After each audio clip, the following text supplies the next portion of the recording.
Hello everyone, ನಮಸ್ತೆ. Knowledge ಗುರು YouTube ಚಾನಲ್ಗೆ ನಿಮ್ಗೆಲ್ರಿಗೂ ಸ್ವಾಗತ. ನಾನು ನಿಮ್ಮ ಸ್ನೇಹಿತೆ ಆಶಾ. ಸ್ನೇಹಿತರೆ, ನಾವೆಲ್ಲರೂ ಕುತೂಹಲದಿಂದ ಕಾಯ್ತಾ ಇರ್ತಕ್ಕಂಥ ಒಂದು ಸಿ ಅಂಡ್ ಆರ್ ರೂಲ್ ಬಂದೇ ಬಿಡ್ತು. ಇನ್ನೇನು HSTR C and R rule, ಈಗಾಗಲೇ PSTR ಮತ್ತು GPSTR C and R rule ಬಂದಿದೆ. ಸೊ ಹಾಗಾಗಿ ಎಲ್ಲರೂ ತುಂಬ ವೆಯ್ಟ್ ಮಾಡ್ತಕ್ಕಂಥ ಒಂದು ಸಿ ಅಂಡ್ ಆರ್ ರೂಲ್ ಯಾವುದು ಅಂದರೆ HSTR ಮತ್ತು PU ಕಾಲೇಜ್ ಲೆಕ್ಚರರ್ಗೆ ಸಂಬಂಧಪಟ್ಟಿದ್ದಾಗಿತ್ತು. ಸೊ ಈಗ HSTRಗೆ ಸಂಬಂಧಪಟ್ಟಂಥ ಸಿ ಅಂಡ್ ಆರ್ ರೂಲ್ ಏನೇನಿದೆ, ಏನೆಲ್ಲ ನಿಯಮಗಳು ಬದಲಾವಣೆ ಆಗಿದೆ ಅಂತಕ್ಕಂಥ ಒಂದು ವಿಚಾರಕ್ಕೆ ಸಂಬಂಧಪಟ್ಟಂತೆ ನಾವು ಗಮನಿಸ್ತಾ ಹೋಗಬೇಕಾಗುತ್ತೆ. ಗಮನಿಸ, ಇಲ್ಲಿ ಕರ್ನಾಟಕ ರಾಜ್ಯಪತ್ರ, ಹಾಗೆ ಡೇಟ್ ಕೂಡ ನೀವು ಗಮನಿಸ್ಬೋದು ಅಲ್ವಾ. ಎಷ್ಟಿದೆ ಡೇಟು? 18/6/2026, 18/6/2026 ಇವತ್ತಿನ ಒಂದು ಡೇಟನ್ನು ನೀವಿಲ್ಲಿ ಗಮನಿಸ್ಬೋದು ಅಲ್ವಾ.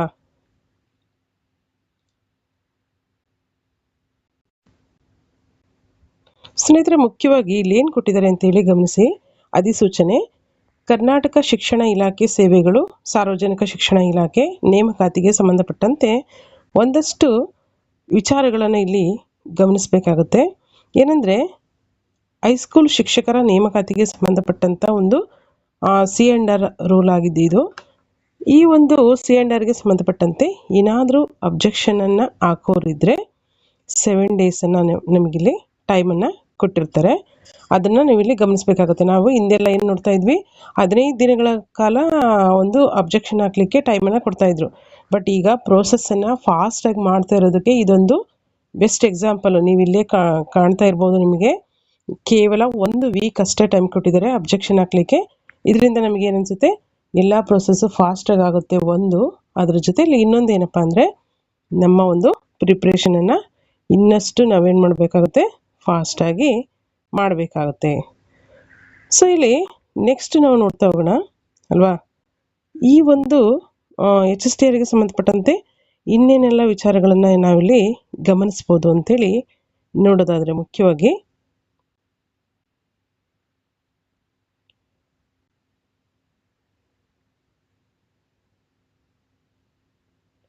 ನೆಕ್ಸ್ಟ್ ನೋಡಿ, ಕರಡು ನಿಯಮಗಳು, ಶೀರ್ಷಿಕೆ ಮತ್ತು ಪ್ರಾರಂಭ. ಇಲ್ಲಿ ನೋಡಿ, ಮುಖ್ಯವಾಗಿ ಏನೆಲ್ಲ ಅಂಶಗಳು ಬದಲಾವಣೆಗಳಿಗೆ ಒಳಪಟ್ಟಿದೆ ಅಂತೇಳಿ ನಾವಿಲ್ಲಿ ಗಮನಿಸಬೇಕಾಗುತ್ತೆ. ಸಾರ್ವಜನಿಕ ಶಿಕ್ಷಣ ಇಲಾಖೆ ನಿಯಮಗಳು 2026 ಎಂದು ಕರೆಯತಕ್ಕದ್ದು. ಈ ಒಂದು ಕರಡು ನಿಯಮಗಳನ್ನು ಏನಂತ ಕರಿಬೇಕು? ಈ ನಿಯಮಗಳನ್ನು ಕರ್ನಾಟಕ ಶಿಕ್ಷಣ ಇಲಾಖೆ ಸೇವೆಗಳು ಅಥವಾ ಸಾರ್ವಜನಿಕ ಶಿಕ್ಷಣ ಇಲಾಖೆ ನೇಮಕಾತಿ ಅಥವಾ ತಿದ್ದುಪಡಿ ನಿಯಮಗಳು 2026ಕ್ಕೆ ಸಂಬಂಧಪಟ್ಟಂತೆ ನಾವಿಲ್ಲಿ ಗಮನಿಸಬೇಕಾಗುತ್ತೆ. ಸ್ನೇಹಿತರೆ, ಹಾಗಾದರೆ ಏನನ್ನು ಕೊಟ್ಟಿದ್ದಾರೆ ಅಂತೇಳಿ ನಾವು ನೋಡೋದಾದರೆ, ಮುಖ್ಯವಾಗಿ ಈ ಒಂದು ನಿಯಮಗಳು ಕರ್ನಾಟಕ ರಾಜ್ಯಪತ್ರದಲ್ಲಿ ಅಂತಿಮವಾಗಿ ಪ್ರಕಟಗೊಂಡ ದಿನಾಂಕದಿಂದ ನಾವಿಲ್ಲಿ ನೋಡ್ತಾ ಹೋಗ್ಬೋದು ಜಾರಿಯಾಗತಕ್ಕದ್ದು. ಅಂದರೆ ಫೈನಲ್ ಆಗಿ ಯಾವಾಗ ಈಗೇನು ಅಬ್ಜೆಕ್ಷನ್ ಎಲ್ಲ ಹಾಕಿ ಕಂಪ್ಲೀಟ್ ಆದಮೇಲೆ ಯಾವಾಗ ಫೈನಲ್ ಕಾಪಿ ಬಿಡುಗಡೆ ಆಗುತ್ತೆ, ಈ ಡ್ರಾಫ್ಟ್ ಇದು ಜಸ್ಟ್ ನೆಕ್ಸ್ಟ್ ಏನಾಗುತ್ತೆ ಅಂತಂದರೆ, ಫೈನಲ್ ಕಾಪಿ ಬಿಡುಗಡೆ ಆಗುತ್ತೆ. ಯಾವಾಗ? 1 ವೀಕ್ ನಂತರ, ಅಂದರೆ ಅಬ್ಜೆಕ್ಷನ್ ಎಲ್ಲ ಪರಿಶೀಲನೆ ಆದ ನಂತರ ಫೈನಲ್ ಕಾಪಿ ಬಿಡುಗಡೆ ಆದ ನಂತರದಲ್ಲಿ ನಾವು ಇದನ್ನು ಅಂತಿಮಗೊಂಡಂಥ ನಿಯಮಗಳಿಗೆ ಒಳಪಟ್ಟಿರ್ತಕ್ಕಂಥ ಒಂದು ದಿನಾಂಕದಿಂದ ಈ ಎಲ್ಲ ನಿಯಮಗಳು ಜಾರಿಯಲ್ಲಿ ಇರುತ್ತೆ ಅಂತ ಹೇಳ್ತಾ ಇದ್ದಾರೆ. ಹಾಗಾದರೆ ಈ ಒಂದು ಕೋಷ್ಟಕದ ತಿದ್ದುಪಡಿಯನ್ನು ನೀವಿಲ್ಲಿ ಗಮನಿಸಬೇಕಾಗತ್ತೆ. ಏನನ್ನು ಕೊಟ್ಟಿದ್ದಾರೆ ಇಲ್ಲಿ ಕೋಷ್ಟಕದಲ್ಲಿ?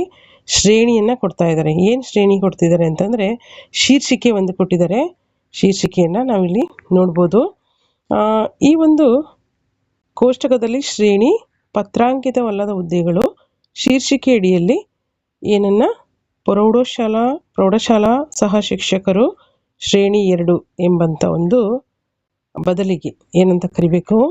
ಪ್ರೌಢಶಾಲಾ ಸಹ ಶಿಕ್ಷಕರು ಶ್ರೇಣಿ 2 ಎಂಬ ಪದಗಳ ಬದಲಿಗೆ ಪ್ರೌಢಶಾಲಾ ಸಹ ಶಿಕ್ಷಕರು ಎಂಬ ಪದಗಳನ್ನು ಪ್ರಸ್ತಾಪಿಸತಕ್ಕದ್ದು ಅಂತೇಳಿ ಹೇಳ್ತಾ ಇರೋದು ಇಲ್ಲಿ ಗಮನಿಸಬೇಕಾಗತ್ತೆ. ನೆಕ್ಸ್ಟ್ ನಾವು ನೋಡೋದಾದರೆ, ನೆಕ್ಸ್ಟು ಈ ಒಂದು ನೇಮಕಾತಿಗೆ ಸಂಬಂಧಪಟ್ಟಂತೆ ಅಲ್ವಾ, ನೇಮಕಾತಿ ವಿಧಾನ ಯಾವ ರೀತಿ ಇರುತ್ತೆ, ಈ ಒಂದು ನೇಮಕಾತಿ ವಿಧಾನ ಯಾವ ರೀತಿ ಇರುತ್ತೆ ಎಂಬಂಥ ಒಂದು ಶೀರ್ಷಿಕೆ ಅಡಿಯಲ್ಲಿ ಅದಕ್ಕೆ ಸಂಬಂಧಪಟ್ಟಂಥ ವಿಚಾರವನ್ನು ನಾವಿಲ್ಲಿ ಗಮನಿಸಬೇಕಾಗುತ್ತೆ. ಆಯ್ಕೆ ಪ್ರಾಧಿಕಾರವು ಒಟ್ಟು ಈ ಕೆಳಕಂಡವುಗಳ ಆಧಾರದ ಮೇಲೆ ಪಟ್ಟಿಯನ್ನು ಸಿದ್ಧಪಡಿಸಬೇಕು. ಅಭ್ಯರ್ಥಿಗಳು ಪದವಿ ಮತ್ತು BEd ವಿದ್ಯಾರ್ಹತೆ ಹೊಂದಿದ್ದಲ್ಲಿ, ಯಾವುದೇ ರೀತಿ BComನವರಿಗೆ ಅವಕಾಶ ಕೊಟ್ಟಿಲ್ಲ ಅಂತ ಡೈರೆಕ್ಟಾಗಿ ಹೇಳ್ತಾ ಇದ್ದಾರೆ ಅಲ್ವಾ. ಪದವಿ ಮತ್ತು ಈ ಒಂದು BEdನ ವಿದ್ಯಾರ್ಹತೆ ಹೊಂದಿದ್ದಲ್ಲಿ ಸಂಯುಕ್ತ ಸ್ಪರ್ಧಾತ್ಮಕ ಪರೀಕ್ಷೆ ಮೀನ್ಸ್ CET ಅಲ್ವಾ, CETಗೆ ಸಂಬಂಧಪಟ್ಟಂತೆ ಹೇಳ್ತಾ ಇರೋದು. ಸಂಯುಕ್ತ ಸ್ಪರ್ಧಾತ್ಮಕ ಪರೀಕ್ಷೆಯಲ್ಲಿ ಪಡೆದ ಅಂಕಗಳು ಎಷ್ಟಿರಬೇಕಾದ್ರೆ 85 ಮಾರ್ಕ್ಸನ್ನು ಅವರು ಕನ್ಸಿಡರ್ ಮಾಡ್ತಾ ಇದ್ದಾರೆ. ನೆಕ್ಸ್ಟು BA ಅಥವಾ BSc ಪದವಿಯಲ್ಲಿ ಅಂದರೆ ಡಿಗ್ರಿಯಲ್ಲಿ ಪಡೆದಂಥ ಅಂಕಗಳೆಷ್ಟು ಪರ್ಸೆಂಟೇಜ್ ಎಷ್ಟು ತಗೊತಾರೆ, 13%. ಡಿಗ್ರಿದು BA ಆಗಿರ್ಬೋದು ಅಥವಾ BSc ಡಿಗ್ರಿ ಆಗಿರ್ಬೋದು. ನೆಕ್ಸ್ಟು BEd ಪರೀಕ್ಷೆಯಲ್ಲಿ ಪಡೆದ ಅಂಕಗಳ ಒಟ್ಟು 0.2% ಅಲ್ವಾ. BEdಲ್ಲಿ ಎಷ್ಟು 0.2%ಅನ್ನು ಕನ್ಸಿಡರ್ ಮಾಡ್ತಾ ಇದ್ದಾರೆ. ನಾವು ಫಸ್ಟೆಲ್ಲ 90% ಅಂಥೇಳಿ 90+10 ಅಂತ ಅಂದ್ಕೊಂಡಿದ್ವಿ ಅಲ್ವಾ. ನೇಮಕಾತಿ ಈ ರೀತಿ ಆಗ್ಬೋದು C&R ಅಂತ. ಬಟ್ ಇಲ್ಲಿ ಒಂದು ಸ್ವಲ್ಪ ವೇರಿಯೇಷನ್ ಆಗಿದೆ. 85ಗೆ CET ಇರುತ್ತೆ. BA ಅಥವಾ BSc ಡಿಗ್ರಿ 13%ಅನ್ನು ಕನ್ಸಿಡರ್ ಮಾಡ್ತಾ ಇದ್ದಾರೆ.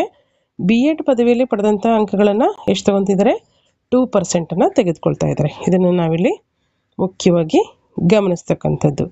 ಹಾಗೆ ನಾವು ನೋಡೋದಾದರೆ ನೆಕ್ಸ್ಟ್ ನೋಡಿ, ಈ ಒಂದು ಅಭ್ಯರ್ಥಿಗಳು BA ಅಲ್ವಾ, ಈ ಒಂದು ಅಭ್ಯರ್ಥಿಗಳು BA BEd ಅಥವಾ BSc BEd ಹೊಂದಿದ್ದಲ್ಲಿ ಸಂಯುಕ್ತ ಸ್ಪರ್ಧಾತ್ಮಕ ಪರೀಕ್ಷೆಯಲ್ಲಿ ಪಡೆದ ಅಂಕಗಳನ್ನು ಟೋಟಲ್ ಆಗಿ ಎಷ್ಟು CET ಮುಖ್ಯವಾಗಿ ನಾವು ಗಮನಿಸಬೇಕಾಗುತ್ತೆ 85. CET 85 ಆಗುತ್ತೆ ಅಲ್ವಾ. CET ಮುಖ್ಯವಾಗಿ 85 ಮಾರ್ಕ್ಸಿಗಾಗುತ್ತೆ. ನೆಕ್ಸ್ಟು ಡಿಗ್ರಿ ಬಂದುಬಿಟ್ಟು ಎಷ್ಟು ಮಾರ್ಕ್ಸಿಗೆ, ಟೋಟಲಿ 13% ಮಾರ್ಕ್ಸ್ ಅಲ್ಲ 13%. ಮತ್ತು BA BEd ಅಥವಾ BSc BEd ಎಷ್ಟು 2%. ಮುಖ್ಯವಾಗಿ ನಾವಿಲ್ಲಿ ಗಮನಿಸಬೇಕಾಗುತ್ತೆ. ಟೋಟಲ್ ಎಷ್ಟು 100%ಗೆ ಇದನ್ನು ಕನ್ಸಿಡರ್ ಮಾಡ್ತಕ್ಕಂಥದ್ದು.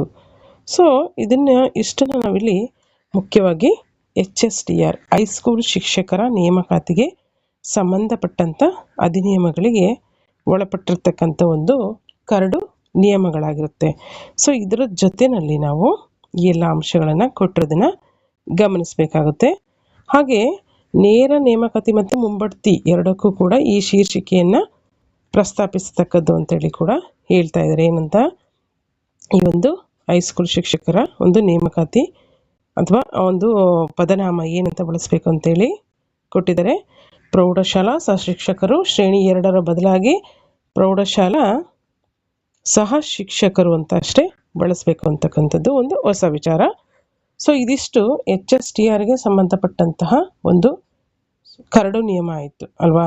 ಹಾಗಾದರೆ ನಾವಿಲ್ಲಿ ಮುಖ್ಯವಾಗಿ ಈ ಅಂಶಗಳನ್ನು ಗಮನಿಸಿ ಮುಂದೆ ಯಾವ ರೀತಿ ಎಷ್ಟು ಬೇಗ ಪ್ರೋಸೆಸ್ ಕಂಪ್ಲೀಟ್ ಮಾಡಿ, ಈ ಎಲ್ಲ ಪ್ರೋಸೆಸ್ಗಳನ್ನೆಲ್ಲ ಕಂಪ್ಲೀಟ್ ಮಾಡಿ ಅಧಿಕೃತವಾಗಿ ಒಂದು ಆದೇಶವನ್ನು ಹೊರಡಿಸ್ಬೋದು ಅಂತಕ್ಕಂಥದ್ದು ಇದರಿಂದ ನಮಗೆ ತಿಳಿಯುತ್ತೆ. ಸೊ ನೀವು ಇವನ್ನೆಲ್ಲ PDF ಅಲ್ಲಿ ಹಾಕಿರ್ತೀನಿ, ಡೈರೆಕ್ಟಾಗಿ ನೀಟಾಗಿ ಓದ್ಕೊಳ್ರಿ. ಇದಿಷ್ಟು HSTRಗೆ ಸಂಬಂಧಪಟ್ಟಂಥ ಒಂದು C&R ರೂಲ್ ಆಗಿರುತ್ತೆ. ಇಲ್ಲಿ ಹೆವಿ ಕಾಂಪಿಟೇಷನ್ ಇರೋದ್ರಿಂದ ಎಲ್ಲರೂ ಕೂಡ ಚೆನ್ನಾಗಿ ಸ್ಟಡಿ ಮಾಡಿ, ಎಲ್ರಿಗೂ ಆಲ್ ದ ಬೆಸ್ಟ್ ಅಂತ ಹೇಳ್ತಾ, ಇಷ್ಟು ದಿನ ನಾವೆಲ್ಲ ಕುತೂಹಲದಿಂದ ಕಾಯ್ತಾ ಇರ್ತಕ್ಕಂಥ ಒಂದು HSTR C&R ರೂಲ್ ಬಿಟ್ಟಿದ್ದಾರೆ. ಹಾಗಾಗಿ ಇನ್ನಾದ್ರೂ ಯಾರೆಲ್ಲ ಓದ್ತಾ ಇದ್ರು ಅಥವಾ ಓದ್ತಾ ಇಲ್ಲ ಅಥವಾ ನೆಗ್ಲೆಕ್ಟ್ ಮಾಡ್ತಾಯಿದ್ರಿ ಅಥವಾ ಕಾಲ್ಫರ್ ಆಗುತ್ತೆ ಇಲ್ಲ ಅಂಥೇಳಿ ಯೋಚನೆ ಮಾಡ್ತಿದ್ರೆ ಅವುಗಳನ್ನೆಲ್ಲ ಬದಿಗಿಟ್ಟು ಚೆನ್ನಾಗಿ ಓದೋದ್ರ ಕಡೆ ಗಮನ ಕೊಡಿ. ಕಾಂಪಿಟೇಷನ್ ಮಾತ್ರ ತುಂಬಾ ಹೆವಿ ಇರುತ್ತೆ. ಸೊ ಹಾಗಾಗಿ ಇದಿಷ್ಟನ್ನು ಹೇಳ್ತಾ ಇದ್ದೀನಿ.